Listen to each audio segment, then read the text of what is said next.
नमस्कार, मैं शिवानी रतूड़ी आर्यभट्ट टाइम्स में आपका स्वागत करती हूँ। बिहार में होने वाली आगामी विधानसभा चुनाव से पहले मतदाता सूची के विशेष पुनरीक्षण आयोग द्वारा लेकर सियासी भूचाल आ गया है। चुनाव आयोग द्वारा शुरू की गई इस प्रक्रिया को लेकर न सिर्फ विपक्षी दल इसके लिए बल्कि अब तीसरे मोर्चे की भी भूमिका में उभर रहे हैं। प्रशांत किशोर ने भी इसमें सवालों की झड़ी जो है वह लगा दी है। महागठबंधन ने इस संशोधन को गरीब वोटरों के गरीब को वोट देने से रोकने की साजिश करार दे रहा है। प्रशांत किशोर ने स्पष्ट शब्दों में कहा कि महाराष्ट्र चुनाव के बाद से ही चुनाव आयोग की कार्यशैली संदेह के घेरे में है और बिहार में विधानसभा चुनाव से ठीक पहले यदि आयोग मतदाता सूची में संशोधन का कदम उठाता है तो उसे पहले जनता और सभी राजनीतिक दलों को विश्वास में लेना चाहिए। उन्होंने कहा, लोगों में यह डर बैठ गया है कि यह कहीं सत्ता पक्ष के दबाव में चुनाव आयोग ऐसे मतदाताओं के नाम ना काट दे जो भाजपा समर्थक नहीं माने जाते।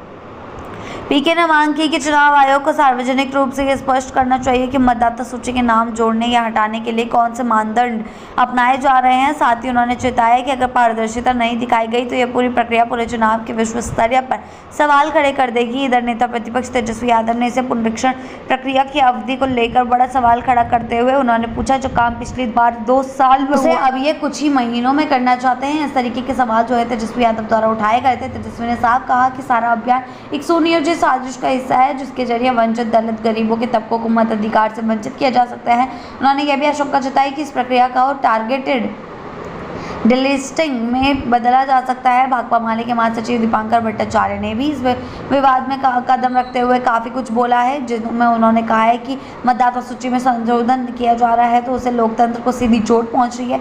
इस विवाद में प्रशांत किशोर भी जुड़ चुके हैं और उनका कहना है कि पहले चुनाव आयोग को जो है सारी नेताओं को और जनता को विश्वास में लेना होगा, उसके बाद ही ये प्रक्रिया शुरू की जा सकती है, वरना सबको इस चुनाव आयोग पर जो चुनावी प्रक्रिया पर है उसमें संदेह बना रहेगा। इस विवाद में अब विकासशील इंसान पार्टी के भी नेता कूद पड़े हैं। उन्होंने पार्टी प्रवक्ता देवज्योति ने यह कह दिया है कि अभियान बैकडोर से एनआरसी लागू करने जैसा है। उनका कहना है कि नागरिकता साबित करने के लिए दस्तावेज मांगना, माता पिता की पहचान पूछना और भारत में जन्म को साबित करने की शर्तें सीधे तौर पर एनआरसी के रूप में मेल खाती है।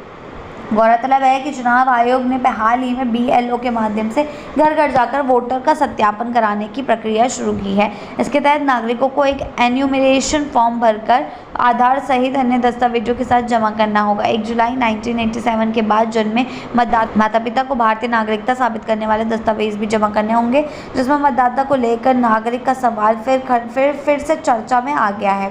बिहार में 2003 के बाद पहली बार इस तरह का व्यापक पुनरीक्षण हो रहा है, लेकिन जिस वक्त इसे लागू किया जा रहा है वह राजनीतिक दृष्टि से बेहद संवेदनशील बन रहा है। विधानसभा चुनाव कुछ ही महीने दूर है और ऐसे में विपक्षी दलों की चिंताओं को पूरी तरह से खारिज करना मुश्किल है।